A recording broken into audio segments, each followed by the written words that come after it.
This episode is brought to you by Anivia Pickleball, your premier destination for high-quality pickleball paddles designed to elevate your game. At Anivia, they are committed to providing players across Canada with innovative, performance-driven pickleball paddles crafted for durability, precision, and ease of play. Irene and myself are currently using their Gen 3 Pro paddle, and if you head over to Anivia.com and enter the code AGorman15, you get 15% off your order. That's AGorman15 at Anivia.com. All right, on with the show.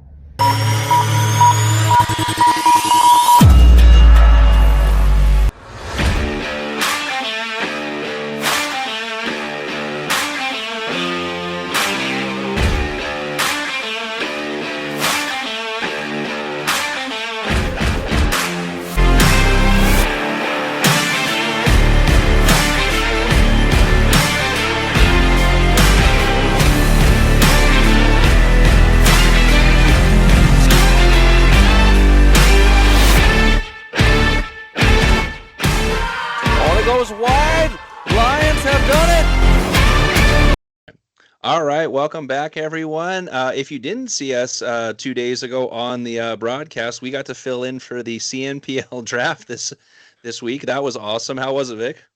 Yeah, it was great. Thank you to Jason, Yui, Mike to give us this opportunity. That was definitely an awesome experience. Yeah, it was, and it was very last minute. Unfortunately, Cam had strep throat, so we filled in for him. And of course, an ice storm in the Ontario region, causing havoc with the broadcast itself. But yeah, it was fun. So we're gonna start right away with what everyone came for: the breakdown of the draft. So what we're gonna do for everyone is we're gonna go. We're not gonna cover the pre-signed players. We'll do that when we get to the teams themselves. But we're gonna go first round all the way through the last round, and we'll do a quick recap on each player. Some returning players you already know if you've been following the podcast, some on lots of brand new ones. So let's jump right into it. So first overall pick, and this came as no surprise to pretty much anyone who's been following the CNPL, Christina Chin, pickleball on ice herself. Yeah, Vic, actually, this was kind of a no-brainer. Might give it to me. I predicted that it was either Christina Chin or Kim Layton. I predicted right away. Yeah, exactly. Right. So like there was, for us, no surprise. Christina, last year at Nationals, Triple Crowns, one of the best female players in the league the last 2 years in a row. And the fact that she was unsigned, I was like, hey, if she doesn't go first or she doesn't go at least like second or third, there's something wrong here. Mm-hmm. So a quick recap on Christina, from Ontario, multiple medals at Nationals. Like we said, Triple Crown last year, multiple medals in APP, or not APP, sorry, the APA in Ontario, CPA medals as well. And also for social media wise was in the running for getting voted as best pickleball influencer on the Dink this year. So big hats off to Christina. Anything else to add to that, Vic? Yeah, it was. She also part of the high sport team, which she also medaled a couple of times in their high sport tour. Absolutely, yeah. So yeah, like we said, no surprise with Christina getting in first overall pick. That's a great pickup by the Rush, and so starting off strong with a really powerful female. Next, we have the new team, Northern Lights Pickleball. They drafted Lucas Wong second overall. So this is I'm viewing this almost as like Ernesto Fajardo last year, Vic. Lucas has been on the scene for a while, but this is the first year he's coming into the CNPL, and his stats really back up for him going so high. So I'm interested to see how well he does in this league. Here, I know you got a bunch of info on him. Give us a quick background on Lucas. Yeah, exactly. So that's coming from the owner. The owner actually said that basically Lucas Wong is a pretty deceptive player, actually, and a very fairly offensive player. For more info about him, obviously, he's also from Ontario. He actually played volleyball and badminton and switched also all the way to golf when he was in university. So and if we will see later on in into the draft, her wife also got drafted as Serena that got Smith that got drafted. Basically, he started playing pickleball about 2 years ago because they have a pickleball court built on their local golf course, and that's how he started playing. And one of his partner, Tyler O'Shea, kind of brought him into the pickleball scene, and then he started to play seriously.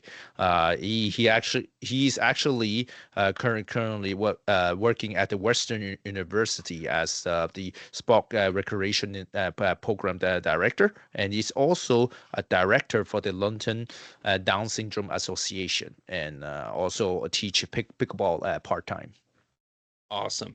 Yeah, so congrats to Lucas. That's awesome to be picked that early, but also a little bit of pressure added because now people are going to be looking to seeing, okay, can he go off kind of like how Ernesto did last year, with Ernesto being the first overall pick last year, right? So congrats, and I can't wait to see how to watch this guy play live. For the third pick, we had another new team, the Detroit Windsor Drive. They selected Wes Gabrielsen. This was the first international player picked. He's out of, where is he out of, Vic? He actually, I have to look it up. Just give me a second. I didn't put it down. Let me. I have it here. He's out of Oregon. Okay. Yeah. Sorry, I don't have. No, that's okay. I also had the sheet with me as well. So. I don't have that sheet anymore. Yeah. But yeah, I'll let you handle, because another like pretty big player coming out of the States. What's his background with this, Vic? So basically, if people was wondering, myself was also wondering, I was like, why this name was so familiar? And I was like, I started to digging. I was like, oh, he was doing some instructional video for Selker TV. I was like, that's why I recognize that name. So basically, he's a pickleball Hall of Famer, basically that player. He had played on the MLP and the PPA Australia mainly these years. He is also an ambidextrous player. He predominantly play on the left hand, but he can play also on his right hand if he need to. What else we can know about him? He does also was a former tennis player, and then started playing pickleball about 2011. So he has a pretty broad knowledge in pickleball. So, and seeing some of his instructional video, he's definitely a very skillful player. Awesome, yeah. So welcome to Wes. We can't wait to see him bringing his gamemanship to Canada. Number 4, Prairie Pronghorns, going back to their best player last year, Brad Chapman. So once again, this was no surprise for us. We kind of were predicting ahead of time, if Brad doesn't go in like the top 5 or 6 picks, depending on if people were picking male or female first, we'd be really surprised. One of the best players in Canada, multiple national champion in both men's and mixed, and singles CPA winner. Best male player in Alberta for what, 5-6 years running now, Vic? Yeah, well, at least a good 4 years. That's for guarantee. Yeah, right. So yeah, this was no surprise. Brad getting picked this high, and we're expecting Brad to come in again and just dominate like the way he usually does. A very, very calm player, but also very calm and steady player. Currently also a coach at the Calgary Pickleball Center. So definitely good to see him back. Absolutely. And then for the number 5 pick, back to the Rush, because of course other teams re-signed. So some of these early teams got to pick multiple times before the other teams got to pick. Anna Dyachenko. I was not surprised with her getting picked this high. This is her first time coming into the CNPL, but she has been playing at the pro level for a couple of years. I know when the Nationals were in Regina back in 2023, she won the singles in the Women's Open. I've seen her play multiple times. in various pro level events, the NAPP being the most recent one, and her doubles game has just gotten better and better and better. Um, Also a very tall player for a female, like we said on the broadcast. I want to say 6 foot 6'1". Like I know when I stand beside her, she's staring me in the eyes, and I'm about 6 foot 6'1". So the fact that it's going to be her playing with Christina Chin is just going to be insane. But she's, yeah, like I said, been a huge player in Canada for a while, and it's nice to finally see her making it onto the pro scene for the CNPL. Definitely. She have a pretty good achievement also that very lately she and Kim Layton did win the NAPP tour stop in Edmonton. Obviously she's from Regina, so from Saskatchewan. She is the teaching pro at the Queen City Pickleball Hub, and she's also a mom. So we have on top of Kim Layton, we have her as a mom on the tour. Absolutely. So yeah, so welcome, Anna. We can't wait to see you and Christina tear it up on the courts this year. For the sixth pick, the Northern Lights went with Joelle Pelletier out of Alberta. And once again, me and Vic were not surprised by this. Joelle has been a force to reckon with in the CNPL the last 2 years. Cam has labeled him as the assassin just because of his power and his technical ability. Fell just short the first year in the CNPL, losing in the finals on the Wolverines, and then the second year losing in the semifinals.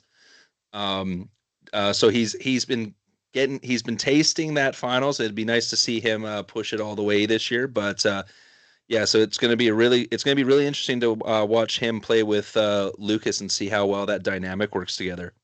It's gonna be definitely like a power team because Joel is a very tall and very offensive player, right? So it's gonna be interesting how the both of them able to attack on the courts.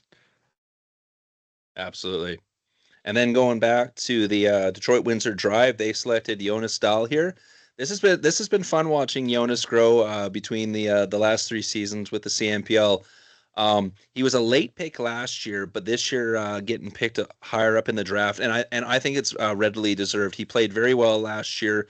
First of all, starting off as a sub, but then when he switched teams, starting as a starter, and then was showing his dominance. And then if you follow his social media and stuff, and just following his stats on like Duper or any other pickleball site, he's just been constantly winning and winning and winning, or always coming into the finals and events. So just watching his growth for the last 3 years in the CNPL, he is definitely a force to be reckoned with. Standing at, like, I want to say we were saying 6'4", Vic.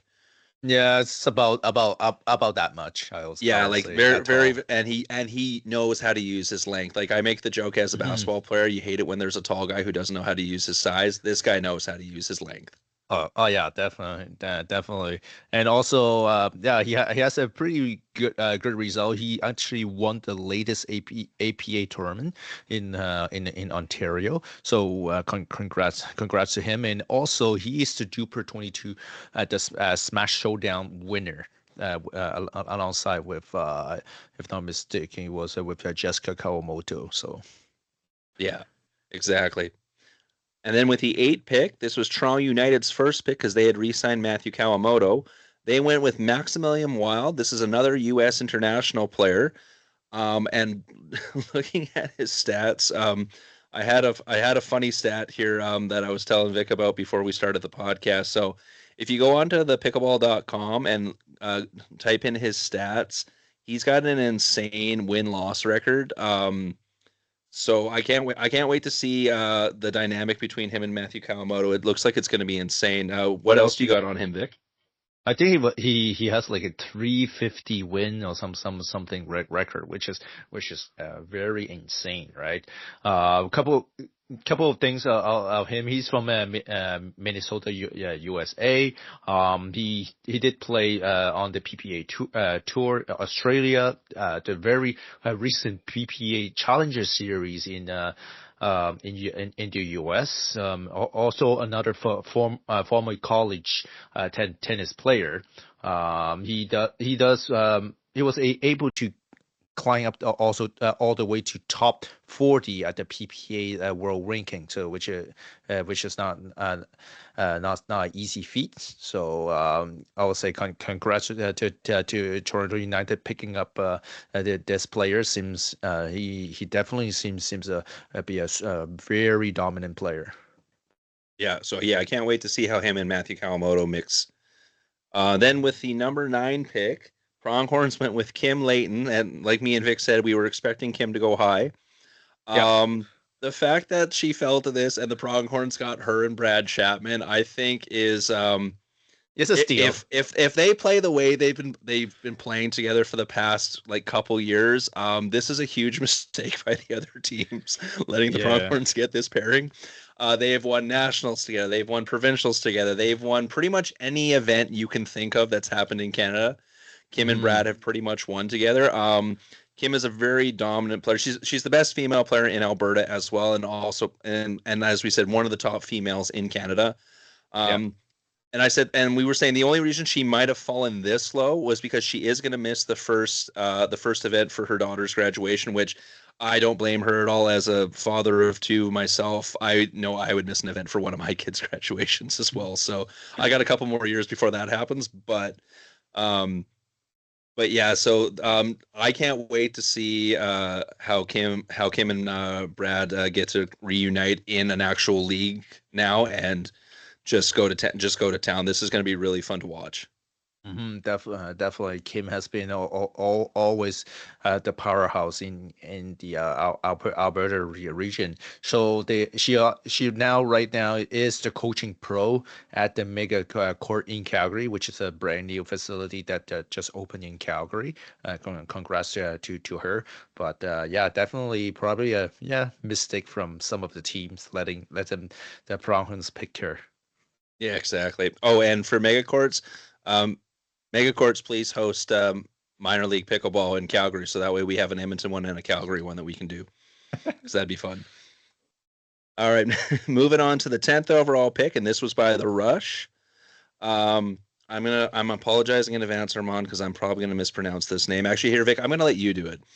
It's Armaan jiwa Mawji. Thank you. Because my tongue is reason just I know because I ref him, so that's why. Okay, there you go. Perfect. So yeah, Armaan is an insanely good player. I've gotten to watch him play now 2 separate occasions at the NAPP and at the showdown in Vernon. For a 19-year-old, insanely athletic, insanely smart too. Especially in mix. Watching him in mix is literally watching, like, you can tell this kid's gonna go pro type of thing, like before, and he's doing a thing on his social media right now where it's like 5.0 to 6.0. I think he's given himself what was it, 6 months or something like that to do it, and he's about 6 months to a year or something like that, because he's 6 months to a year to do it, and he's already at like 5.5 already, so he's well on his way to achieve that goal, and I would not be surprised. At the qualifier, his team finished second in the Duper 22 category. The only team they lost to was Brad Chapman, which that's and it was not like it was a blowout. It was an insanely close competitive game. So congrats to Armaan, and I can't wait to see how this kid tears it up. Yeah, he's another former tennis player. Apparently, he was one of the top BC junior from Tennis Canada. So that shows that he's athletic ability and his power, right? And he was mentored by Stephen Deacon, one of the OG from Pickleball Canada. So currently, he's also doing a lot of coaching and clinic with Cheryl Yeung. Awesome. And then moving on, so we got the 11th overall pick, and this is the Northern Lights again. So Marie-Christine Salvis.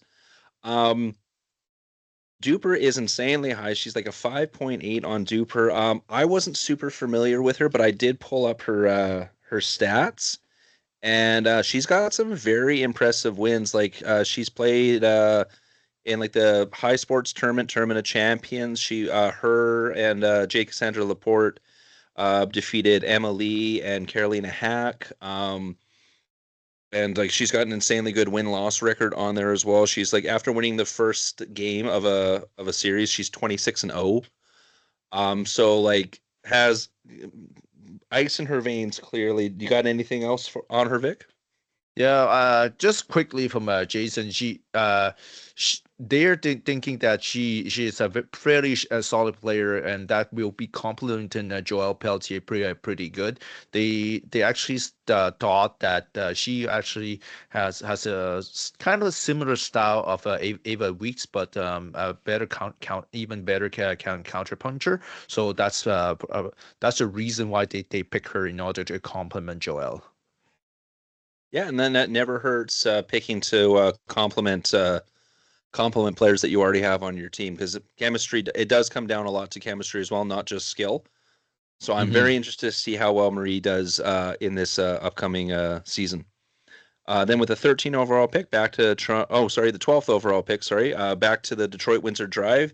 They went with Audrey Yeung, and she's out of. Is she on the high sports team, or is she just out of that area? No, Like she just. I know I've seen her at an insane. I've seen her pitch her at an insane amount of high sports events. But I think she just play in that area.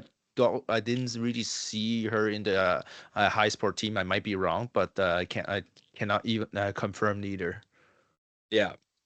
But anyways, an insanely strong player. Same thing. Like you pull up her stats. Clear winning record. One of the big ones she played with DiGiuseppe, and they defeated a couple of really strong players at the Southwestern Pickleball Championships at the APA. They fell just short to like a team with Natalie Araya on it, but like still playing insanely well. So I'm expecting big things out of her. She looks really, really strong, and she's super young too. What is she, only like 22 years old? Yeah, exactly, and she has a pretty decent duper 5.6, which is fairly good. Exactly, yeah. So yeah, congrats to Audrey. Same thing. Can't wait to see some of these players in action. We haven't gotten to see a lot, especially with me and Vic being on the West Coast. Haven't gotten to see a lot. So now with CNPL going to be broadcasting all this stuff, we're gonna get to see these players and be able to analyze really, really well. Yep. 13th overall pick, back to Toronto United. They went with Jada Buey. Yeah. Buey. Yep. She's not on Duper, so I'm interested. That'll change really quickly. But I couldn't, and unless she's under a different last name, I couldn't find her on Duper. But she's a former tennis player, Vic? Yeah, she's a former tennis player. Actually, she represented Canada in the 2019 Pan Am Games, which means she's definitely not a nobody. She definitely can play. From my understanding, she started probably play pickleballs about a year ago, and she's have been kind of climbing up the ranks. No duper does not mean anything. She probably did play some of the major tournaments, and that's all. So but unfortunately, we do, like me and you, we didn't see her play, so we can't really comment at this point. But Toronto United, the owners that definitely probably see something out of her that makes them pick that high. Exactly, yeah, and it's not, and it won't be the first time we've seen like a high level tennis player come into the CNPL and play really well. So, yeah, very interested to see, and I'm interested to see who she teams up with. I'm gonna take a guess and say Maximilian, just because of who the Toronto United team picks next for the women's, because we already know how that pairing works with Matthew Kawamoto. Yep. Moving on to the 14th overall pick, so back to the Pronghorns. They went with Jordann Vigna out of Quebec. Out of Montreal, Quebec. Yep. Jordann's played in the CNPL the last 2 years, has been always a strong competitor. Now she gets to team with Kim Layton. So, so that's going to be an insanely good women's pairing. So yeah, she played for the Rush last year. She played for the East Toronto Smash the year before. Has always been an insanely good player, always very, very consistent. Can play either side of the court too. Like she's normally a left side player on women's, but she has played the right when strategic wise to change it up, and she performs there as well. So I'm interested to see with the pairing of her and Kim Layton, how who's going to play left and who's going to play right, and how that's going to work. Yeah, that's gonna be interesting. She is very smart and offensive player too. Currently she's teaching out of Montreal at Centre Pico, which is in closer to the Olympic Stadium, which they opened I think last year, if I'm not mistaken. She's been mainly playing on the EPA tour, but and having some very good result over there. So definitely a good pick. Absolutely. And then with the London Smash, with their first pick, right? Or did I already say a pick for the Smash? Oh yeah, No, yes, first pick. yeah, that's their first pick because of course they re-signed Jessica Kawamoto and Ryan Torrenson. So they went with Preston Gordon, another U.S. player, so another international player picked. And for a 25-year-old, he has racked up an insane amount of games in the Yep. past year and an insane amount of wins. I pulled it up a couple seconds ago. I think So he just in has the a last very high. 12 months, and this is just doubles, he is 134 and 24, so over 158 games Wow. in the past Ouch. 12 months. And when I was saying that stat before about winning the first game, he is 173 and 2, Ay, ay, ay. right? So that's an insanely strong player coming to the Toronto United team. So I can only imagine how much of a powerhouse he is. And when you already have Ryan Torrenson on the team, Mm-hmm. that is going to be a wrecking ball coming at you like crazy for on the men's side. Oh yeah, definitely. Like his overall win loss ratio was 350 to 71 loss, which is a very Yeah, amazing, that's insane. That's an insanely good rating. Like, oh my amazing, god. amazing feat. Another former tennis player. He's currently playing at the PPA Challenger Series. So means he's one of the upcomers into the game. So that's another great pick. Absolutely. I'm super excited to see how that men's pairing is going to look, especially for the Smash. Then we're coming up with the 16th overall pick, and this is with the Southwest Ontario Brewers, and this is their first pick because, of course, they re-signed Mark Clemenson and Amanda Rosati. So they Mm-hmm. went with Eugene Ma out of BC. No surprise that Eugene got picked. I was actually really surprised when Eugene got picked so low last year, but that was because I'm from Western Canada, so I knew how good Eugene was, and watching him play last year and just showing everyone how good of a player he is. This is an insanely good pick, and the fact that he's going to be playing with Mark Clemenson, and Mark Clemenson normally plays the right because he loves his backhand shot. Mm-hmm. With Eugene playing on the left, that is going to be an insanely hard team to play against. Definitely. Yeah, Eugene's a very smart player. If you guys remember the pros with versus Joe, we did play him, and then we get basically wreck by his spin. Yeah, very like very tactical player, able to put tons of spin on his shots. Me and Andrew having just difficulties playing against him. Not saying because we're pro, but and we're like saying he's a very a smart player. A little bit about him. He obviously he's a pro and a coach at the Pacific Pickleball Center out of Richmond, BC. He did win the Duper 20 Vernon Showdown. He's actually from Hong Kong. I didn't know that. So basically, I'm from Hong Kong too. That's probably why I know him because he was talking Chinese afterwards with me. So that's probably why. And then he has a pretty a good sport background. Obviously, he played tennis, and then he also played ping pong for a few years, and those sports just complement pickleball like insanely. Oh, absolutely. So yeah, so a big shout out to Eugene. We love Eugene. He's given us so much time last year, and I got to chat with him a good bit at the Western Showdown as well. With the 17th overall pick, back to the Rush, they went with Ava Week. So this is their third female, and that is a very, very good pick. Ava kind of jumped onto the scene last year once she got traded to the Wolverines and got to partner with Joelle Pelletier. Insanely good defensive player, really good counterattack, and she's just been getting better and better and better as the time has gone on, and only 20 years old, it's nothing but up. And the fact that she's going to be playing and practicing with like Christina Chin and Anna Dyachenko is just going to make her even that much of a better player. Definitely. She was I think the Alberta player, a junior player of the year, I think 2 years ago. I want to say, and then she's a very consistent player. She was like last year was. We have a little doubt about her, but she was able to hold against all those pro players very well. And then a lot of players has to start respecting her counter punching. She is definitely a very solid pick. Absolutely. Yeah. If you want a really good highlight package of what Ava can do, if you go to last year's championship stream on the CMPL, it's the Northern Rollers versus the West Coast Wolverines. Just watching her going back and forth with Ryan Torrance, and that was by far one of the highlights of the weekend. That was a really good match. Definitely. And then for the 18th overall pick, back to the Northern Lights, they went with Danielle Boss, a 24-year-old. And what was it? She's a former like college volleyball player, Vic.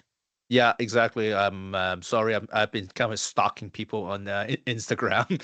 That's the way I was able to find out some information. So she was also a volleyball coach, not just a player, but she also a volleyball coach. Basically, she did play out of the boys in university in the U.S. for 2 years, and then now started to play pickleball.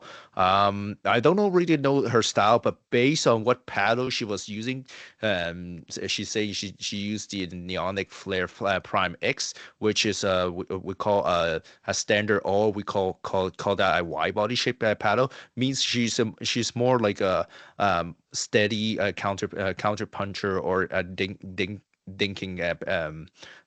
pattern player. Nice. So yeah, once again with the Northern Lights team, I'm really interested to see how a lot of these players play, because the Northern Lights team has a lot of players that we are not familiar with. So I'm excited to see this team coming up this year. Then with the 19th overall pick, back to the Detroit Windsor Drive, Natalie Araya. Shout out to Natalie. We had a great chat with Natalie last year at the championship event in Edmonton, and by far one of the most improved players from the beginning of the season last year to the end of the season. Um, tennis, she's got that tennis background, left-handed, insanely good drive. And then when you watched her play last year at the beginning, yeah, she was like I don't want to say one trick pony, but it was clear that her drive and her speed ups were her main factor. But then by the time the season came to an end, she had found her soft game, and then just became even a harder opponent to take on. Yeah, definitely. There's one of the player that we're not expecting from last year that plays super well. She's a very sweet player. I was able to dig a little bit even more information. Obviously, she won the latest APA event with with Jonas in the mix. She's currently the coach at the One Health Club in Mississauga, Ontario, and she also is licensed and registered massage therapist. Oh, there you go. So if anyone on the drive needs help, Natalie's there to also help out with that, as well as Exactly. pound That's pound about those. that's all I'm about to say. Yeah, so she'll be able to help her team out with that, and then insanely beat the other team with her insane drives. So shout out to Natalie, and we're looking forward to see how this drive team forms as the season goes on. 20th overall pick, back to the Toronto United. So a returning player for them, Sneha Ayer. Not drafted last year, but then got picked up at the beginning of the season, and by the end of the season was the regular partner for Matthew Kawamoto. Same thing. She just started playing amazing. Or not started, but like as she got more comfortable in the league, she just started playing more and more amazing, and was by far one of the sneaky pickups by the Toronto United team. They seem to have a habit of that. The first year it was Carolina Hack, last year it was Sneha. So yeah, I'm excited to see how well they do this year. I wouldn't be surprised if you see her pairing with Matthew Kawamoto right off the hop at the first event. Yeah, very consistent player. She was like definitely moving up the ranks from last year. We didn't know her that well last year, but definitely she did step up her game and able to complement Major Kawamoto. We can also see from last year the Toronto United started very slowly because of those player change, and once they're able to get their sweet spot in, they're able to excel together. So that's that's a very good pick, and it's a no brainer. If you have a good formula, why change, right? Absolutely. And then moving on to the 21st overall pick, back to the Pronghorns, Chris Alain. Once again, how are people letting Chris keep falling to these Yeah, teams? at Like, least he's not picked last no, at this least time. yeah, that was a travesty that Chris was picked last year. Like, I think even the Toronto United when they got him for the last pick last year were like, how in the hell did he fall this far? So so he's going to be playing with Brad Chapman and Kim Layton and Jordann Vigna. Um, yeah, so for those of you who don't know, at the Western Showdown, the team that won the 20 Duper 22 consisted of Brad Chapman, Kim Layton, Chris Alain, and the only change is that their other female partner was Anna Dyachenko. So obviously, Anna got picked by another team, but you basically have three members of the team that won the Duper 22 all got drafted to the same team. So um, Chris is very dynamic and explosive. When I watched him and Brad play at the Western Showdown, they complement each other very well. Where Brad is like the, like we were saying, like the steady, but can still counterpunch and like destroy you when he needs to. And then Chris is like that firecracker to complement that. And they meshed really well. So I'm excited to see this Pronghorns team with the addition of Chris. Yeah, that would be that's a super great pick, obviously, because Brad train also with Chris Alain in Calgary, so they are both of them based off Calgary, so that definitely very easy for both of them practicing and playing, and they have been having a good sing together in anyway, and we can see from his performance last year, he always able to bring in the energy for the Toronto United into the team when the team was a little bit down. So that's a very great asset for the Pronghorns to pick him up. Absolutely, yeah. So yeah, shout out to Chris. We can't wait to see what this Pronghorn team looks like.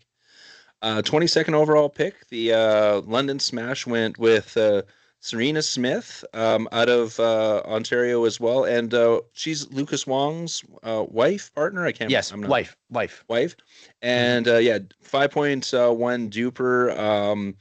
Looked very strong. Anything else we got on her, Vic? Yeah, she's a former volleyball player, so I'll expect she will be able to dig all very good defensive player because volleyball players are able to dig very deep on some of those defensive shots. So I will say will be a very insane defensive player. But other than that, unfortunately, I haven't seen her that play neither because she's from the east. So we'll wait and see. Yeah, absolutely. So yeah, shout out to Serena, and yeah, can't wait to see how this Smash team is looking really strong. So I can't wait to see how they do. 23rd overall pick, Brewers picked Tara DiGiuseppe. Another one of those players last year started as the alternate, ended up winning out that starting position and played insanely well in the Mhm. championship event. Especially in the some of the Dream Breaker events, she stole a lot of points for the Northern Rollers last year. So it wasn't a surprise to see Tara get picked again this year. Definitely. She was insane during Dreambreaker. She stole a lot of point during those Dreambreaker. She has been constantly right now playing on the GTA Open, the Ontario Cup, the high sport tour lately, and current. Our what else we have currently? Actually, she is also has a volleyball background, so she did play the provincial and and national team. And currently, she is in living in out Toronto, and she is a labor relation for the Apple Music. So, and, that's an interesting asset maybe for Yui. Exactly. Right on. So yeah, congrats to Tara again, and can't wait to see how she does on the Brewers this year. Montreal Lions, their first pick. And this is for me and Vic, at least this was way off books, but apparently this person made an insane impression at the Montreal showdown. Stevie and Petropoulers, Yeah, Pulas. yeah, that's getting Thir- close. 13 She probably come back at us. That's fine. That's fine, Stevie. If you're watching this, please correct me on how to say it. I'm gonna apologize if I'm butchering anyone's names in this. But once we hear it, we make sure we get it right. Just ask Sneha from last year. We said her name wrong for like the first 3 podcasts. So Yeah. 13 years old, out of the States, the youngest player ever to get drafted into the CNPL so far. I can't wait to see how this person plays. What other accolades does she have already at 13, Vic? So she is well, we know she is an international player. She also played on the recent PPH Challenger Series and having a pretty good result. She played also on the PPA Tour, the APP Tour, and she actually won the 2024 U.S. Open and pickleball championship in the junior category. And she's also part of the Duper 20 Montreal Showdown winner. So she's definitely not a stranger in the junior pickleball scene, and she definitely is a upper comer. Absolutely. So yeah, congrats to Stevie. We can't wait to see you play. And like we said, if I just butchered your last name, I'm so sorry. Please correct me. Uh, so 25th overall pick, back to the Rush, and their second male. And I expected him to drop this far just because I was pretty sure no one else was gonna figure out this player. But Caelan Sampson. An insanely good player. He teamed with Armaan at the Western Showdown, and they, like I said, they only lost to Brad Chapman and Chris Alain.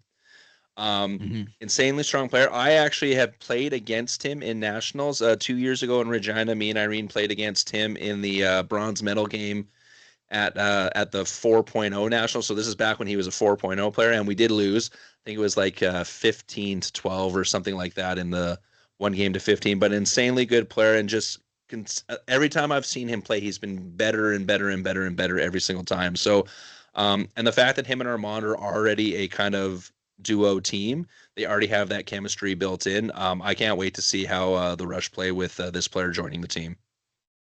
Definitely, he's a they already have a very good chemistry with Armaan, so that definitely a very easy partner up right away. He actually represented Team Canada for the 2024 Pickleball World Cup in Peru. He also finished at 10th place at the APP US College College Championship. So very good result over there. Currently, he's part of the also coaching with the Steve Deacon pickleball team, and also at the Top Spin Pickleball Club of Abbotsford in BC. So he also was playing as a college baseball player. So he has a lot of a good result out of his baseball background. So congrats to him there to being picked, and he also looks like he's a very a good athlete. Awesome. Yeah. So congrats to Caelan. This Rush team is looking really, really, really, really good with their picks. So I can't wait to see how this goes. 26th overall pick for the Northern Lights, Isabel Tang. Once again, congrats to Isabel. I gave her and her husband Andrew a shout out on the broadcast. We met Isabel the very what was it? I think the very first no, last year at the CNPL showdown in Vernon, and her and Irene played very well together when they got to mixed. Last year, for example, at the showdown, like Irene was the top female, then it was Sabrina Lamb, and then Isabel was right behind them. So it does not surprise me. Once again, she played insanely well at the showdown this year that she got picked. Very, very strong player, very athletic. I know she's still it said like her bio says former badminton player, but she still I'm guaranteeing you she still plays badminton on a regular basis, just following her social media and stuff. So like I said, if Irene wasn't going to get picked, this was someone I wanted to get picked if Irene didn't get picked from the Western Showdown. So big congrats to Isabel. Mm-hmm. Apparently, she was playing 20 plus years of badminton for the UBC and provincially and nationally. That's what she said, and she was also playing as at the provincial level table tennis. So she's definitely having a very good variety of sport player. And right now, I think she. Isn't she also training sometime with Eugene Mar? Yeah, they're both the UMO pro players Mhm. out of is it West Vancouver or Yeah, it's wherever Vancouver, so somewhere. wherever Yeah. the UMO sports thing is. She's one of the coaches there with Eugene. Yes. Okay, gotcha. Yeah, so that's that means they know each other very well, so they actually be able to play very well at that level. Yeah, absolutely. So yeah, congrats again to Isabel. Can't wait to see how this Northern Lights team turns out. For the Detroit Windsor Drive for the 27th pick, they went with Alexis Contrado, and once again, Alexis, I'm apologizing if I said that name wrong. 33. Her duper does not seem to fit with her other accolades, so I'm guessing the duper hasn't synced properly for her yet because it's saying 4.9, but I know for a fact she's played in MLP Australia, so I'm wondering Hmm. if those games got uploaded or not. Because Yeah, I think with it got uploaded, but I think sometimes dupers, I think s- due to some of the U.S. player did play at the in Australia, they kind of underinflated their duper number because like obviously the U.S. players are so much more stronger, and then when they come to Australia, when they beat them, like they count like the some of the people in Australia, they kind of like lower down insanely their duper score okay, afterwards. yeah, I so think that has a effect, unfortunately. yeah, so I'm gonna say it says 4.9, but I'm gonna guess like she's upward more like mid fives for Mhm. sure. But yeah, so that makes sense. She's also from Windsor, and she's the wife of one of the owners, Brandon. Yes. Yes, she's one of the owners of the Toronto the Detroit Drives Brendan Contrado. So means she's picking her wife in this. Obviously not. I don't think it's just because she's her wife. She's also playing very well. She played also for the MLP team in Australia. So she's definitely not unknown in the pickleball scene. Yeah, absolutely. So yeah, congrats to Alexis, and like we said with these new teams and some of these players we haven't seen before, really excited to see what they bring to the league this year. Hmm. Then for the 28th pick, Toronto United went with okay, I'll go with the English name Johnson Han. Yeah. Um, so another well, is it no? He's Canadian, but he's living in Seattle, right? So is he not? Yeah. He's not. Exactly. Yeah, he's not really international. Like he's technically living in the States, but he is from originally from Ontario, I Well, believe. yeah, but still they consider as an international player because of where he lives. Something due to this fact, I think. And Okay. anyway, that's how they sees it.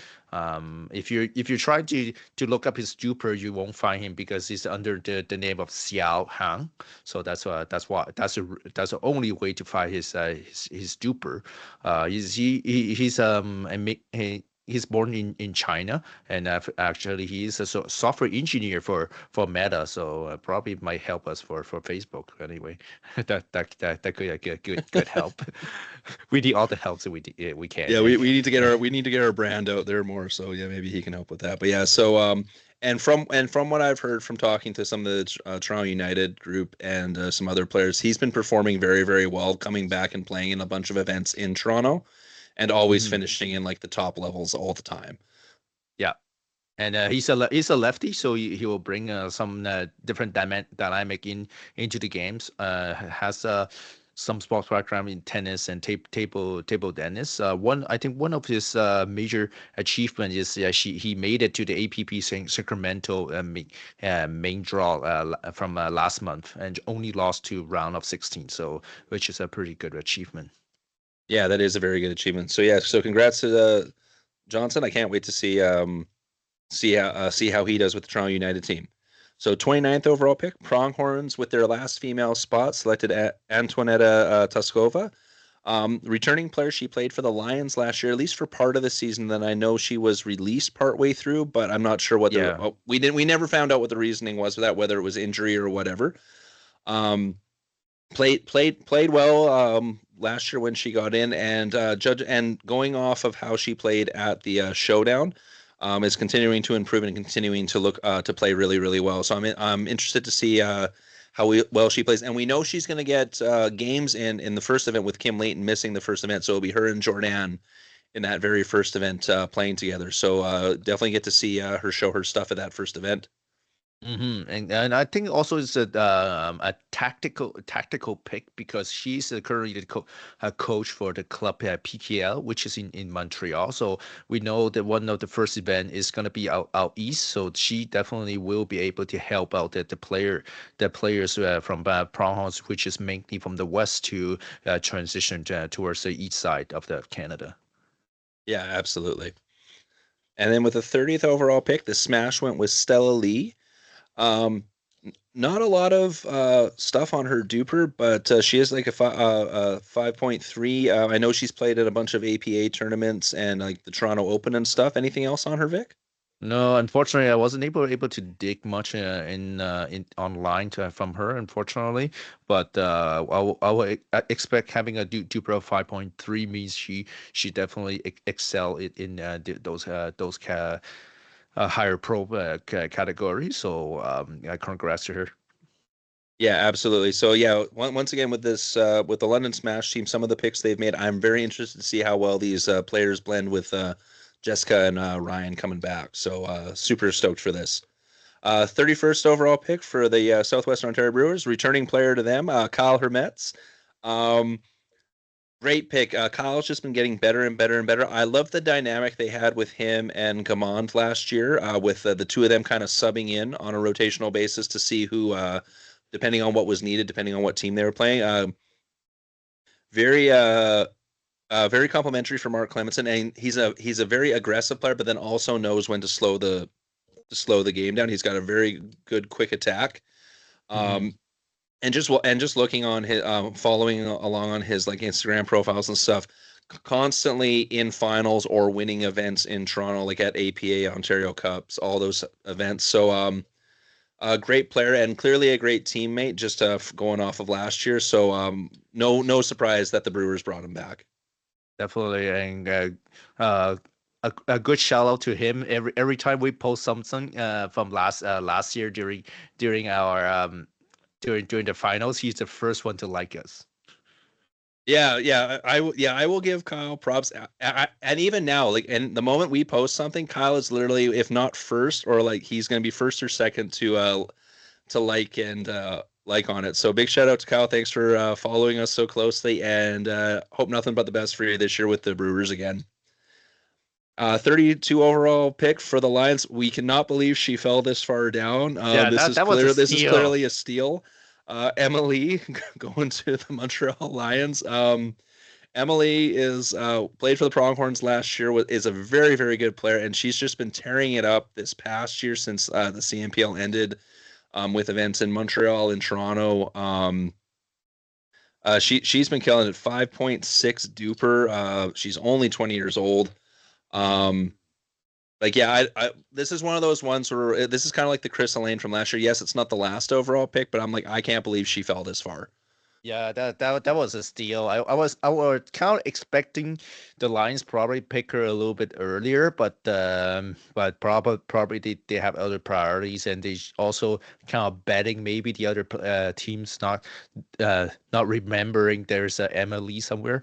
Congrats to her. She was wrecking everyone in Quebec apparently, on all the tournaments because she has been winning so much. She also was the Duper 22 Montreal Showdown winner.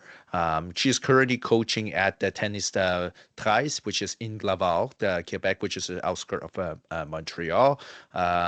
She's actually born in China, studying at the McGill University. So congratulations to her to being back.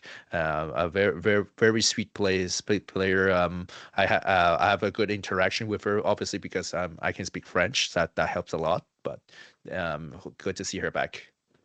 Absolutely, yeah. So congrats to Emma. We're glad to have you back. 33rd overall pick. The Rush went with Eric Fought. Sorry. Yep. 29 years old. Duper's only 4.8, but once again, I got a feeling that's just from probably lack of like certain scores being kept.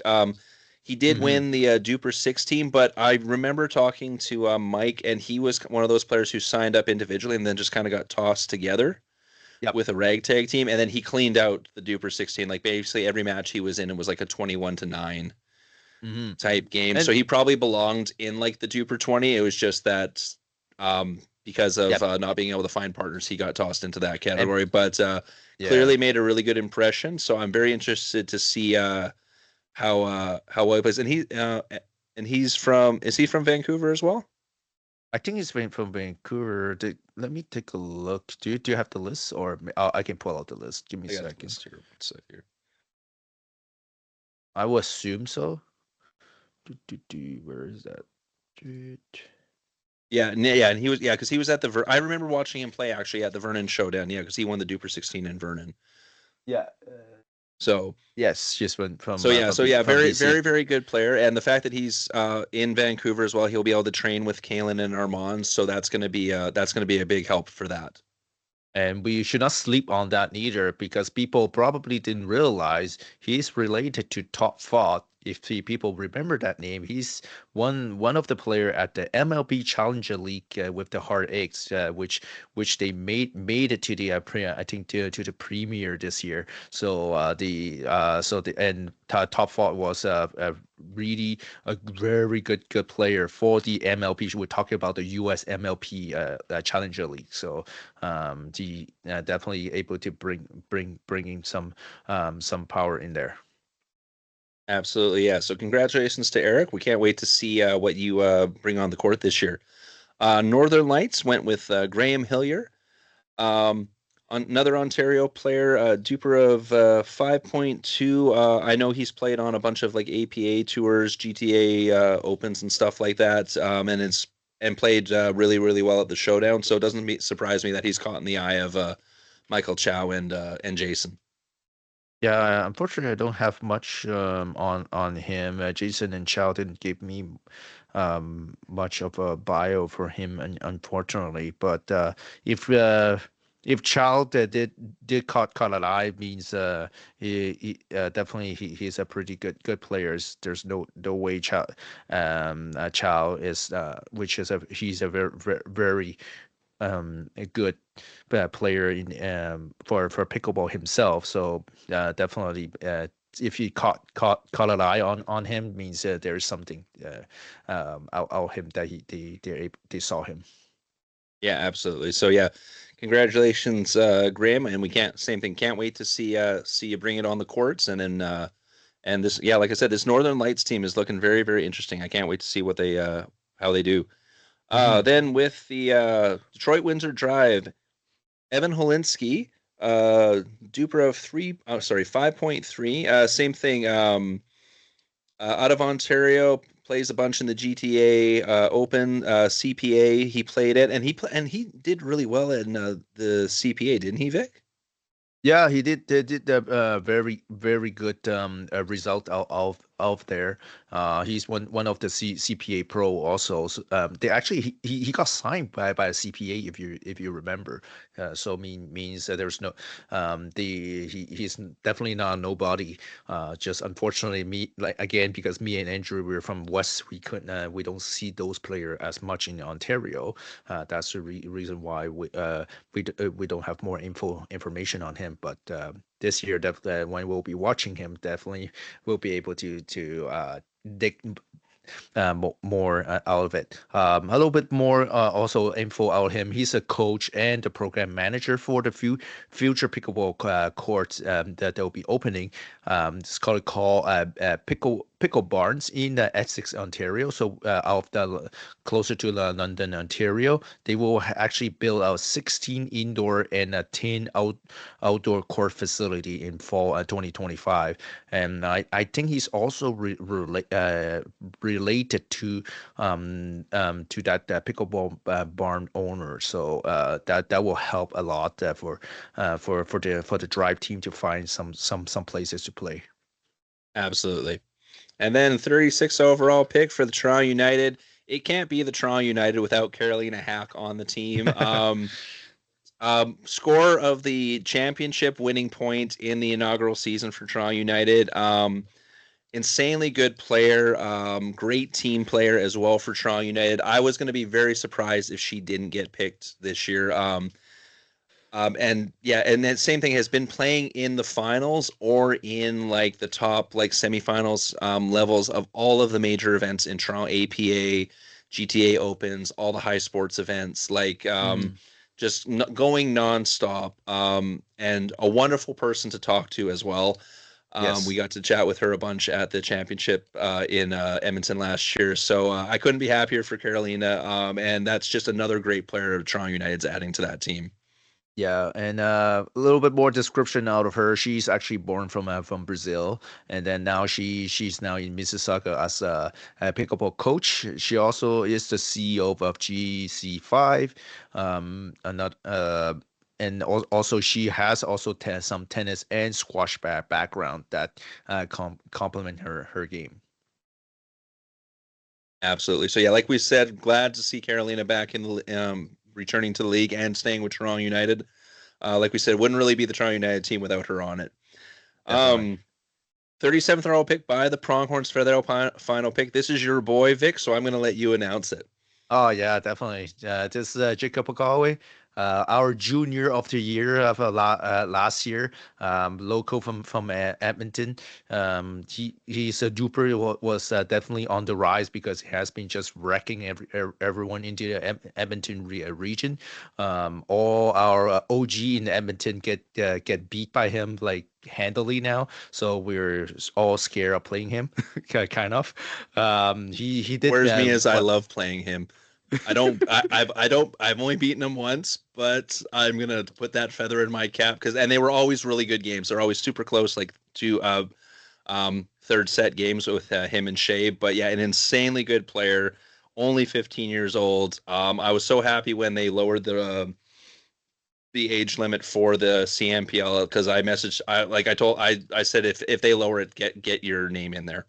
Definitely. I still remember Jake when he hit the first time he played pickleball. It was that time I was actually training for the playing for the US Open, and that was the first time I saw him playing pickleball, and he was already playing insanely well. And then he was just his progression was just continued to skyrocket afterwards. So congrats to him to be being picked by the Pronghorns. Definitely he will do well. Yeah, and he's going to be one of the graduating students of the Joel Pelletier's. I'm going to call it now the School of Hard Knocks. I'm going to take a wrestling term out of it. There's him, Ava Weeks. There's another couple players who didn't. There's another at least one player who is also in that group who didn't get picked this year, but don't be surprised if they make the league next year.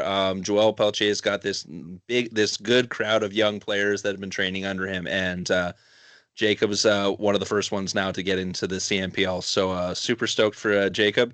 And yeah, going to be playing with Chris Alain and Brad Chapman. Like, can't ask for much better training partners than that, right? So definitely. And also last year, I think he was already training a little bit with Brad Chapman of Pronghorns team during that the playoff in Edmonton. So I think that I think some of those players did see his potential, and that's a reason why he got picked. Absolutely. And then with the 38th overall pick, the London Smash select Corey Osborne. Corey, another OG, coming back to the league. It was funny because the first year I gave Corey a very hard time, and then the second year he just upped his game. So he even came over to me. He goes, "Oh, you're being so much nicer to me this year on the podcast." But he definitely earned it. He played amazing last year, and not only played amazing, but did a very good job as kind of like a player coach for the Rollers last year, making decisions. Like he was the one who kind of decided to get Tara into the games more, and it did pay dividends. Like we joked with him at the championship saying, I'm like, you're either going to look like a genius right now or everyone's going to give you crap. And I was like, hey, you came out looking like a genius. So that's going to be a great wealth of knowledge for the Smash team. And also if and when he gets in, he's no slouch either. He's a very, very good player. Will mix really well with either Jessica or Ryan on the court. So big shout out to Corey. Like we said, kind of like with Carolina Hack, it wouldn't really be the CMPL without Corey Osborne in the league. Yeah, definitely one of the OG of the league and the sport. I was able to dig a little bit more information about him. Actually, he was actually a former racquetball player and actually a Canadian champion. So he's definitely not a nobody, and he made it to for a Midland Hall of Famer. So means he's definitely a very good athlete. So great to have him back on the league. Nice. Yeah. So yeah, shout out to Corey, and we'll if we can make it to event this year, we'll see you on the courts for sure. 39th overall pick, the Brewers select Ava Kallist. Yes. International player, Duper 5.1, but has some APA tour players, has been like an APP tour and APP next gen player. What else you got on her, Vic? So she's a former soccer player, but she is actually at the next gen national team player for in APP. So just to explain, the APP tour, they also have we call the APP next gen, which they are all the players under 18 are playing and competing against each other. This started about 2 to 3 years ago, and then you can see it the past few years. Those next gen player has been climbing up the ranks is so much. They have improved so fast, and some of the those players are able to transition into the pro tour very quickly because of this program. And she actually is the number one pro woman in doubles for the APP next gen. So means that she is definitely not a nobody. And she had the MLP contract last year. So if MLP actually sign her, means they see some potential out of her. So they're good. Do we have her on the CMPL? Absolutely. So yeah, congrats to Ava, and same thing. Can't wait to see how she performs on the court, and looking forward to this season. Last pick for the Lions, 40th overall, Charles Barron out of Montreal. Duper's about 4.7, but it's one of those same thing. Like I know he's been playing at higher levels and has made very good impressions on players in the league. Like when I asked a couple players, he's been like on the tip of like the pro scene for a bit now in Montreal. So it doesn't surprise me that the Lions stuck with the hey, we're going to keep it in Montreal so everyone can kind of train and play together. And he'll be a really good sub for LC and Ernesto. Definitely. Apparently, he's also having a good background in tennis. I think he actually plays in one of the university team because I did see his name is somewhere because I'm still having some connection with the Quebec University. So means he's a very very good athlete and also started playing pickleball around a year and a little bit more. So I'll say it's usually 10. A lot of the players has that tennis background transition very easily to pickleball. So definitely they probably see a good good things from him, and congrats for him to get picked up. Absolutely, yeah. So yeah, congrats to Charles, and once again, can't wait for the first event to come. So that's everyone who's been drafted. Now we have some notable pros who were in the draft and did not get selected, or we'll list them off really quick because this will lead into kind of like my next point. So players that were not drafted but played last year's and that were in the draft. So Michael McCaffrey, Sophia Racine, Mark Gottfried, Matt Sadola, Reese George, Joseph Williamson, Brett Forsythe, to name a few. There was a couple of players who played last year but weren't in the draft at all, like Casey Rogers, Haddo Thole, Nathan Choi, Sarah DeFore, Kim Brent, Sunny Batar, Caitlin Soroka, obviously because she's got that injury. Sabrina Lamb, Jade Cassandra Laporte, Allie Williams, Dalbeer, Mikhail Gamond. So it's funny because you look at all these names, and then there was a bunch of like up and coming players that didn't get picked either. There's enough players there, looking at the skill level, that you could have two more teams. So wink, wink, nod, nod to Mike and Yui. Hey, maybe time for some expansion and get 10 teams next year. Because it wouldn't hurt the league for quality of play. Like just those names I listed off. Those are some very, very good players. Yeah, you can make a 2-team easily. Obviously, also another one, Victoria Demiso. She got a PPA contract. Obviously, she's not gonna come back when you have a PPA contract, exactly. Right? So that's tough. And then I'm being a little biased. I also named some in Alberta. So Irene, Mikhail, and Bradley hasn't been picked. So I'm sorry, I'm biased, but it is what it is. Right? Yeah, exactly right. So and Bradley's another one of those from Joel's school as well, right? One of those younger players. So yeah, just going off with some, and those are just some of the people that we know. And then I'm sure there was plenty at like the London Showdown and the Montreal Showdown where if you really put a team together, I'm like, yeah, these teams could compete. So the wealth of skill is insane coming up in Canada. You're just seeing it grow and grow and grow. So and now that we have owners for every single team this year, I'm hoping this makes the league blow up a little bit even more this year. Now that now that it's in its third year, and we get enough input that people are coming in saying, "Hey, can I own a team? Can I own a team?" And if we can get to, you want at least 2 teams expansion. Like, and I know this is super early that we're talking about this, but like I said, just going off the players who didn't get drafted, who were in the draft, you can make 2 teams out of that easily, definitely. And they'd be able to compete with all these teams that have been picked, right? So there's enough players in Canada that you could at least do an expansion to 10 teams. Yeah, and I think also the other thing is if we are able to get another major sponsor, because Flash News, the MLP now is actually sponsored by DoorDash.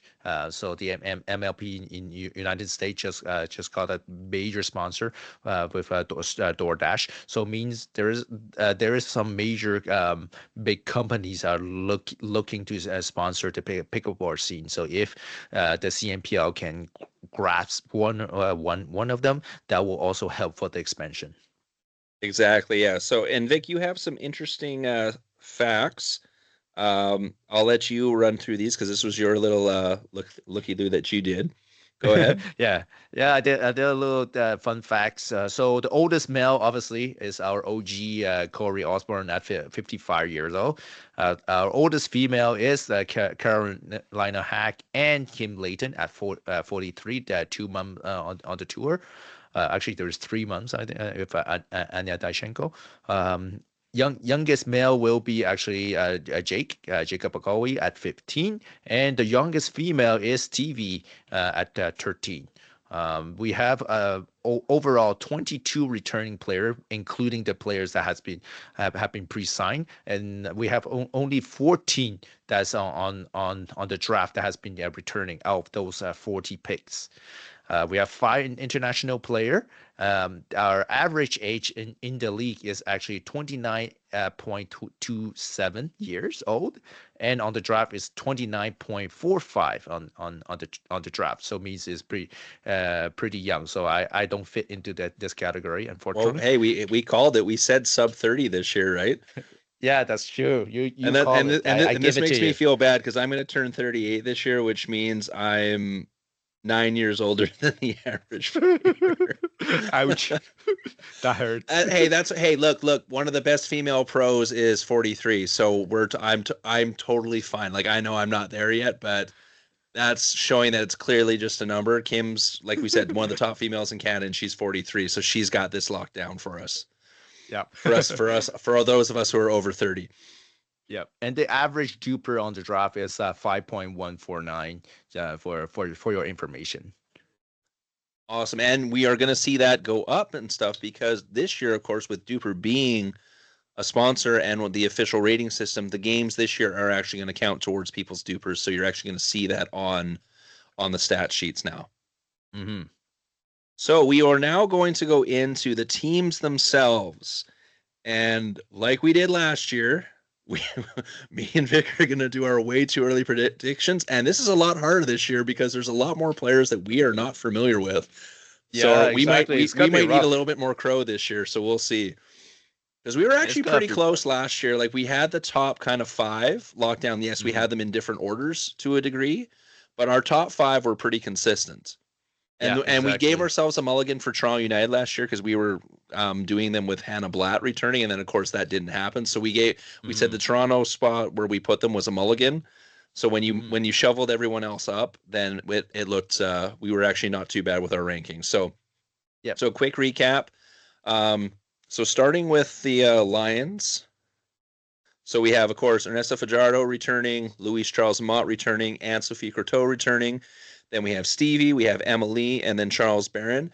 The biggest thing with the Lions is going to be that battle for the women's spot because those are 3 very, very strong women on that team. So I wouldn't be surprised if you see kind of a rotating roster for the women, like whoever's kind of hot or whoever's kind of feeling it.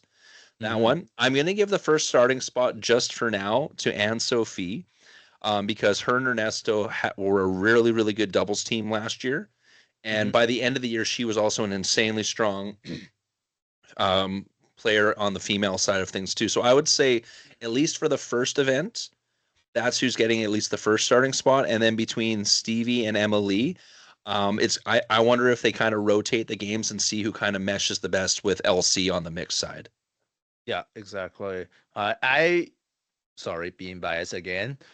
I give the edge to Emily because of how consistent she was from last year, and knowing I was able to also saw some of the matches that she played on YouTube. So that's the reason why I will pick Emily as a starter. Not saying that Stevie cannot make it as the starter. It's just because by my pure observation at this point, but it will be a battle between those 3 women for sure.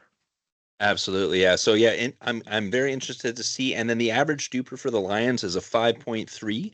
So that's a pretty solid team. Well, pretty well rounded. And like we said, the team of Ernesto and Luis Charles is an insanely strong men's team. Like they kind of plowed through a lot of the men's teams last year. I don't know if that's going to be the case this year. I think they're going to have a little bit more work cut out for them. They're still an insanely strong team, but I don't think like the first 2 events they kind of breezed through a bunch of the men's teams. I don't think that's the case as much this year. Yeah, the men's field level has definitely changed. There is so many good males now on the roster. So I will say it won't be like they might still have the edge, but it won't be a blowout like last year. Yeah, exactly. And then going to second place last year, Brewers, of course, Mark Clemenson returning, Amanda Rosati returning. Then they got Eugene Ma, Tara DiGiuseppe, Kyle Hermetz, and then Ava Callist. So the starters for this one are a little bit more straightforward, at least to begin with. So you're going to have Mark and Amanda, Eugene and Tara, probably, as I'm guessing, as the mixed pairings to start with. Yeah. Because that's what the Brewers finished off last year with. They had Mark Clemenson and Amanda playing together, and they were a very formidable mixed team. And then Eugene and Mark playing together makes sense. And because we don't know a lot about Ava, I'm giving that second starting spot to Tara off the bat. Now, like we said, with hot and cold stuff going on and trying to give everyone a look, you might see Ava come and take that spot from Tara, but we haven't seen enough of her yet to make that assumption. So I'm going to go with Tara and Amanda as the starting females, and then obviously Mark and Eugene as the starting males for that team. And then their average duper is a 5.3. Same as the Lions, a little bit more. If we're going to go to like third and fourth decimals, they're a little bit higher, but not by much. But we're going to go with just the 5.3 for now. I'm not going to start getting into the more like smaller decibels for that. Oh, come on, we can do it. Okay, if we want to do that, we'll go back. So Lions are 5.349, and then the Brewers are 5.389. So a difference of a 0.0. 0.005. a 0.05 difference, right? So that's not a zero lot. zero 004. Sorry, 004. Yeah, 004. Yeah. So yeah, not a lot of difference, but and so yeah, so I'm interested to see if Eugene and Mark can lock it in. That's going to be a very, very formidable team. Just both are super intelligent players. And the fact that Mark is such a good player on the right hand side, that just plays right into Eugene's ability. The biggest thing will be is how they divide up the middle of the court. Yeah, Because Mark likes that would be my kind of question mark. Like, do we gonna see a lot of clash of paddles, and yeah. we will see we will see a lot of like an indecision into the center of the court, basically. But with how intelligent both of these players are, I got a feeling you might see it in maybe 1 or 2 matches to begin with, and then they figure it out. Just because I don't foresee it being an issue for very, very long. Yep. And then we move on to the London Smash. So of course Ryan Torrenson returning, Jessica Kawamoto returning. Then we got Preston Gordon, Serena Smith, Stella Lee, and then Corey Osborne to round it off. Ryan and Jessica were the best mixed pair last year, and it wasn't even close. I think they were like 20. They were like 28-2 or like 27-3 or something like that. Yeah, they have been wrecking everyone with that. Yeah, exactly right. And then with Preston coming in to play with Ryan, that looks like two kind of powerhouses playing together. It's going to be interesting to see who plays left and right. One, we haven't seen Preston play enough that we can't really make a judgment on that. But just going off of his Duper rating and stuff like that, we can tell that he's an insanely good player and he'll get the start. The question for us is, because we haven't seen either of these players play, is who's going to get that second spot beside Jessica between Serena and Stella. Yeah, that'll be a question mark. We actually don't know. Right. So now it's for me, they're both probably very, very, very, very good players, and because of how good Jessica Kawamoto is and her ability to basically play with anybody and make everyone look good, I don't think it's going to be as big of a factor. Because like last year, Jessica divvied up her time with 3 different women at one point, with due to like injuries and players coming in. So, and she still had the best, like aside from the Kim Layton Christina Chin team from last year, which had a 28-2 record, Jessica Kawamoto had like a 27-3 record, and she played with multiple partners on the women's side. So like clearly it's not going to be an issue for Jessica. That's literally probably, if you go off the stats last year, the best female player in the league last year.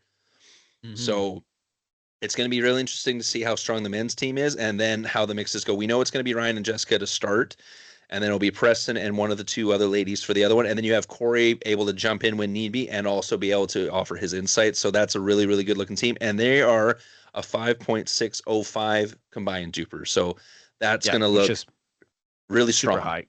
Yeah. Next, we have up the pronghorns. So, or we could just say Team Alberta. Yes. Except Jordann. Aside from two players, it's almost Team Alberta, right?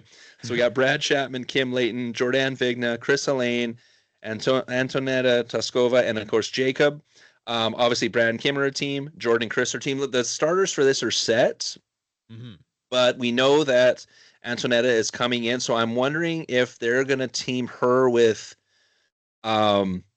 Chris or Brad. I'm wondering if they're, because they want to probably get Chris and Jordann kind of synced.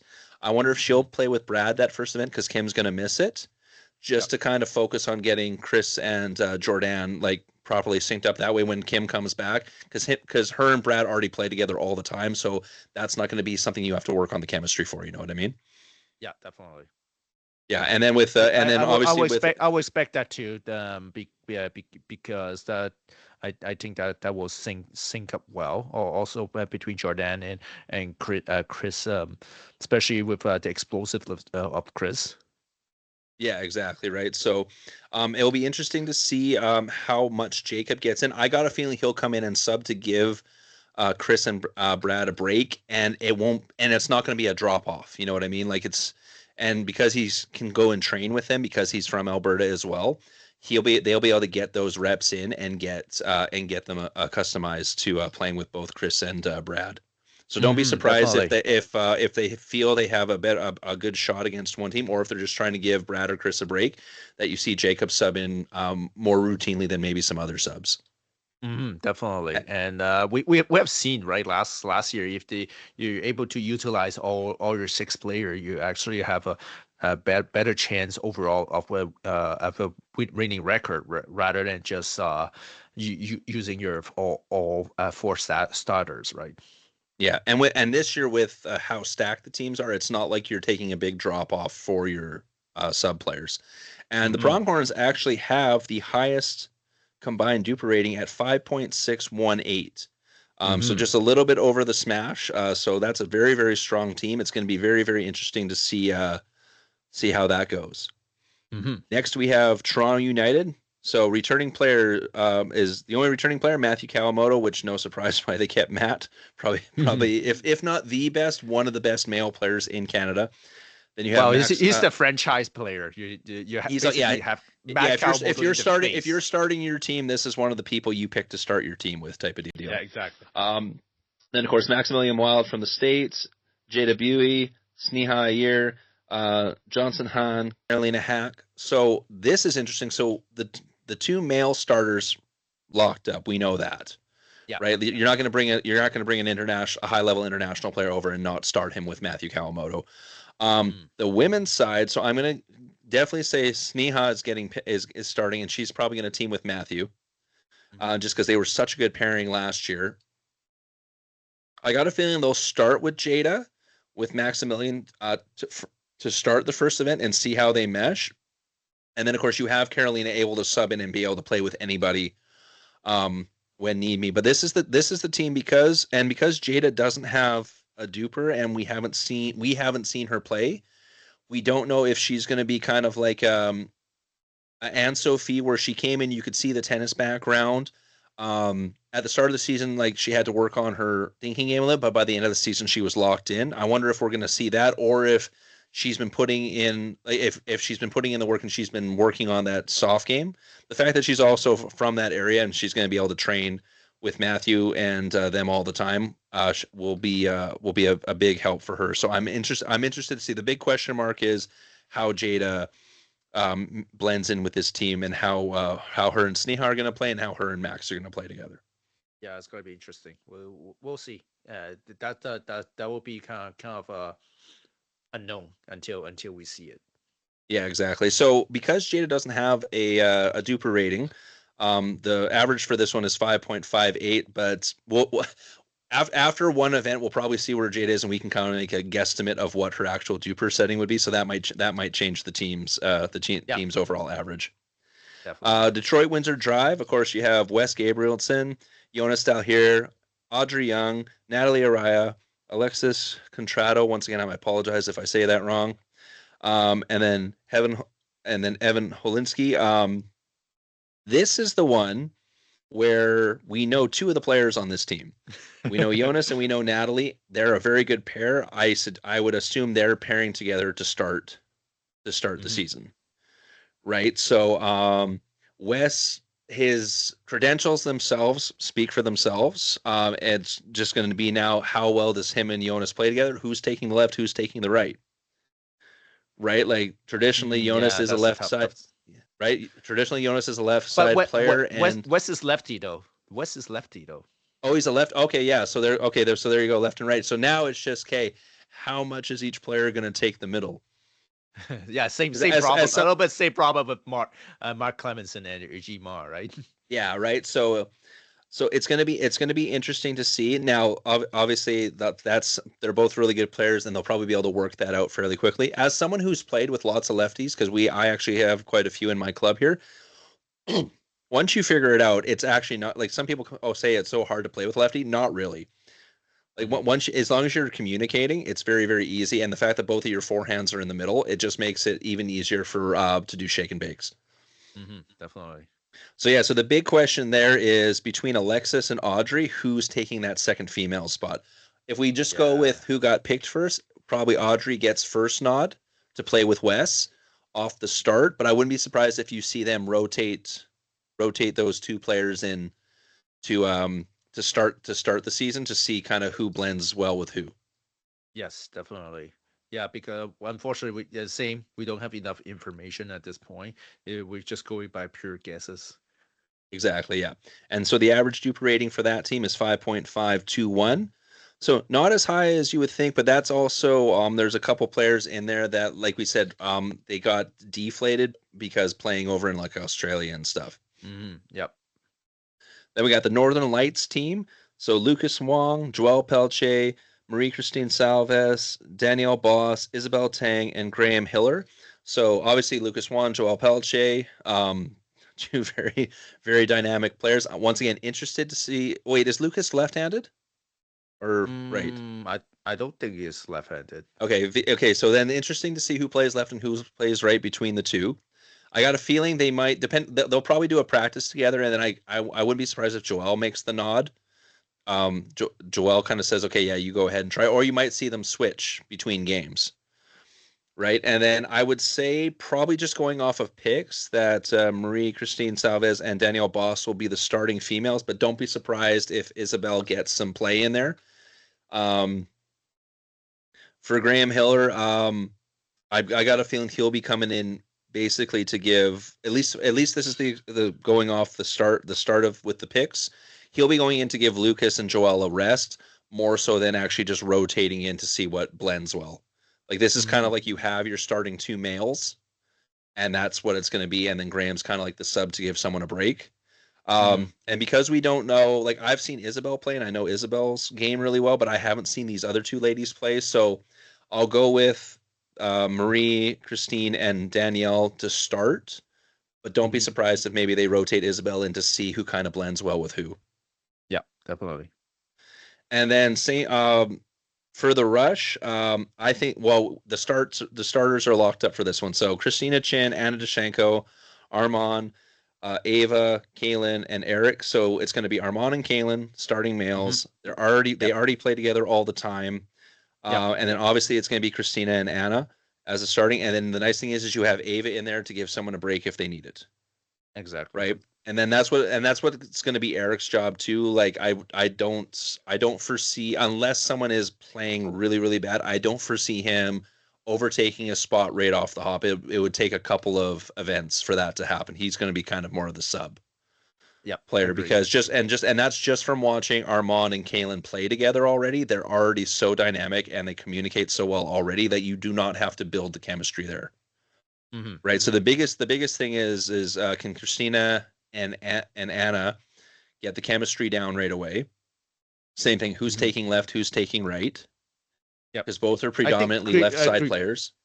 Christina can take right pretty good. Her forehand roll, the cross court roll is very offensive, and she likes that forehand roll. So I have a feeling, and Anna's gonna take left, and Christina's gonna take right. Yeah, and I would assume that's how they would start as well, and then they'll just adjust accordingly depending on how the games are going. For the mixed pairing, I'm interested. My first instinct is Armaan and Christina, and then Caelan and Anna. Is my first guess. That would be my first instinct too. And that's going off of how Armaan plays. I think the way he plays will match Christina's intensity. So they will be a very intense, very loud team. You'll see lots of chirping. Lots, not even necessarily chirping, but just lots of like yelling, like excitement on points scored, and they'll be able to feed off each other that way. And then Anna and then it just comes down to Anna and Caelan working on the chemistry as well. So that team has a 5.263 duper. That one's more so brought down from Ava and Eric. Ava's only is listed as 4.9. We know she's a lot higher than that, but that's just from lack of tournaments. What that is. She performed so well at this CMPL last year. She plays more like a 5.4 type of deal or 5.3. Right. So off of those predictions, off of those recaps, Vic. Let's start with who you think, and this is just at the end of the season. By the end of the season, who do you think is going to be first overall? Ouch. It's going to be really rough this year because they are very A lot of teams are very close together. Yeah. And we're going to go with the I caveat that one, we don't know a bunch of these players, and two, we think this is going to be I don't think anyone's going to run away with it like the Rollers and the Lions did last year. I think this is going to be a dogfight from start to finish. Yes, exactly. Uh, for the moment, I would say I give the slight edge to Lions, like very slight edge, because knowing how Luis Charles and Ernesto can really take over the game as needed. So that will be my number one pick. My number two. Do I go to all my pick first?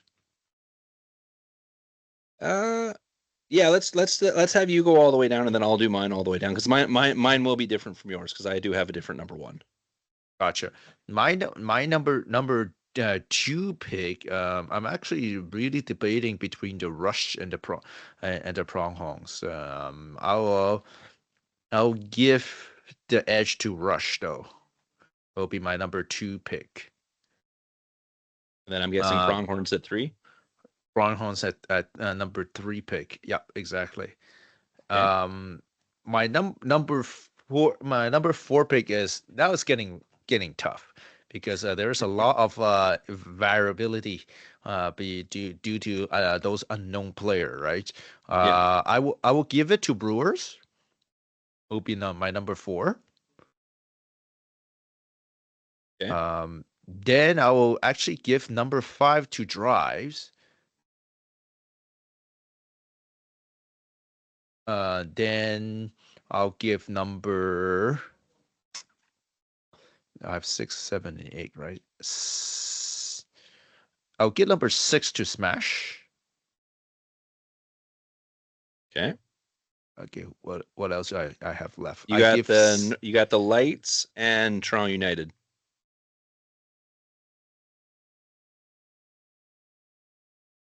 I'll give United 7 and 8 Lights. I know. Wow, Jason's gonna be so mad at you now. Yes, I know. I know Jason is listening. I'm sorry. I'm just going by pure instinct right now. Don't get mad at me. Don't get mad at me. Oh, that's awesome. That's gonna be first thing in the That's gonna be the first thing in the comments. Is Jason's like, "You're gonna eat crow, Vic." Like, I'm so sorry, but this is just my pure instinct going after like I said, this is so tough because all of these teams look so even right now. Like, you could literally I would say from 1 to 8 right now, and this is going, like we said, going off of pure just looking at combined duper and looking at who we know and what we know. Going off of that, so I'm actually gonna go with the Rush first. Okay. And then I'm gonna go Pronghorns, Lions,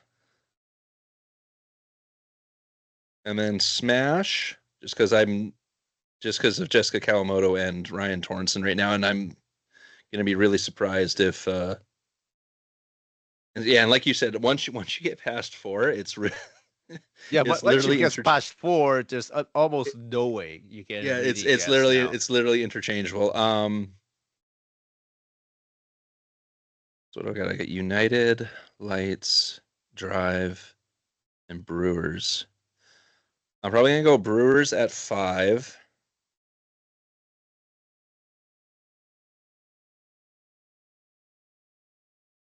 Like I said, honestly, I could and I'm reconvincing myself to redo this order just in my head right now, but it's not easy, man. No, it's not. I'm gonna go the Northern Lights, then the Drive, and then Toronto United at the bottom. Sorry to Andrew and Ricky, but like I said, this is just. And it's more so because Jada is such an unknown. I'm hoping Jada comes in and like just wrecks shop and makes us look dumb. But it's for me, she's such an unknown right now, and the fact that I don't even have a duper thing to go look at. And like we said, we've seen a tennis player come in and play amazing. We've also seen a tennis player come in and struggle at the beginning of the season, but then lock it in at the end of the season. Exactly. Right. Right. So to recap, 1 through 8. Vic has Lions, Rush, Pronghorns, Brewers, Drive, Smash, Toronto United, then the Northern Lights.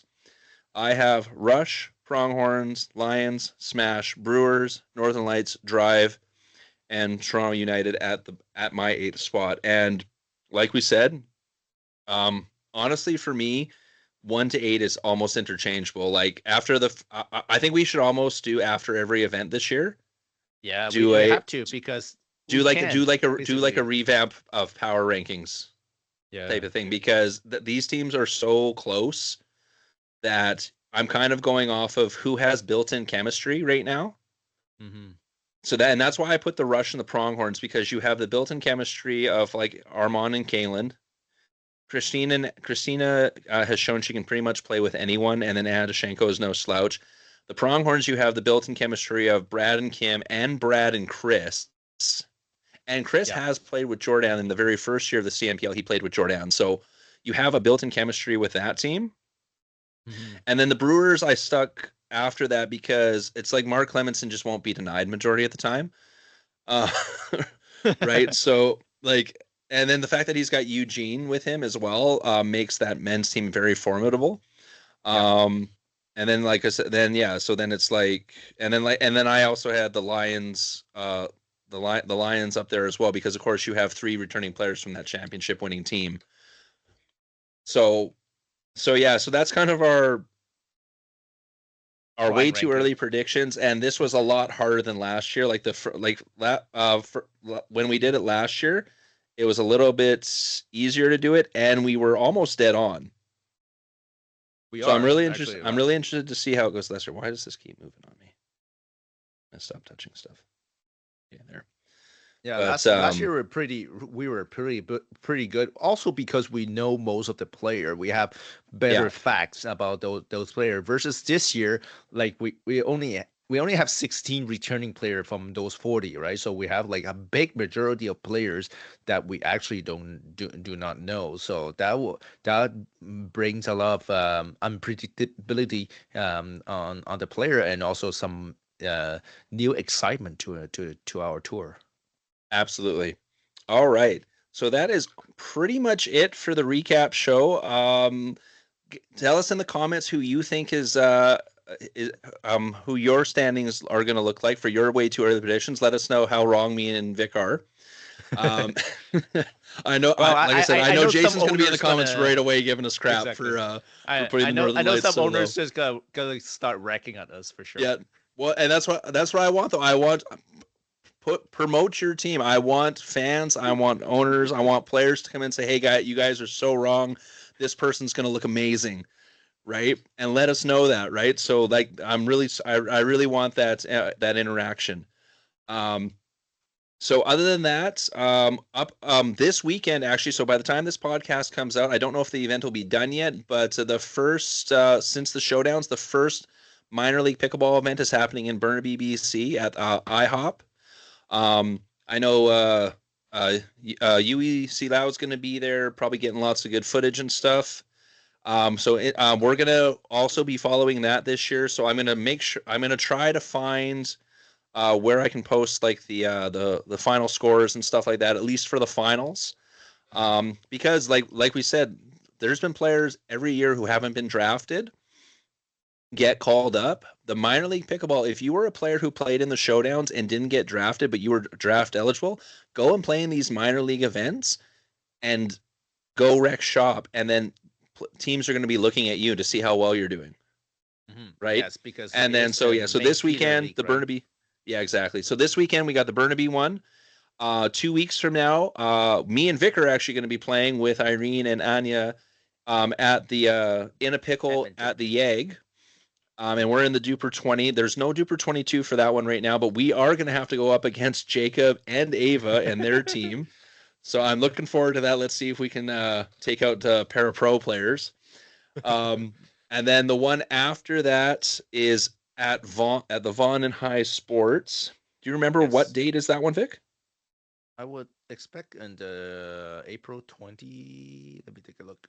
Just quick. Yeah, I think it's the weekend right after ours. Yeah, 26th and 27th. Yep. Yeah, so we got 3 events in the next 4 weeks here for minor league pickleball. So make sure you tune in for those. And then the very first CMPL regular season event is May 17th and 18th, and that's in Ontario, and it's co-hosted by the Southwest Ontario Brewers. So that'll be our first look at all these teams, and we'll see how they come out. I can't wait for the. I want to see what these new jerseys look like because some of these new team logos are awesome, like London Smash, Drive, the Northern Lights. If the Northern Lights don't do some type of Lakers spinoff with that color scheme, I will be very surprised. I was going to call Jason and Michael out on that when they posted, but I just said nice color scheme. But I was like, yeah, that's definitely Lakers colors. All right, so that's it for us. We'll be back in 2 weeks. We'll be talking about our event at Minor League Pickleball, and then we'll, of course, be covering the Burnaby one as well. So we'll see you guys then. Thanks, Vic. We know this was a long one, but we wanted to give every player a little spotlight there. Yes, thank you for tuning in, everyone. Then we'll see you next time.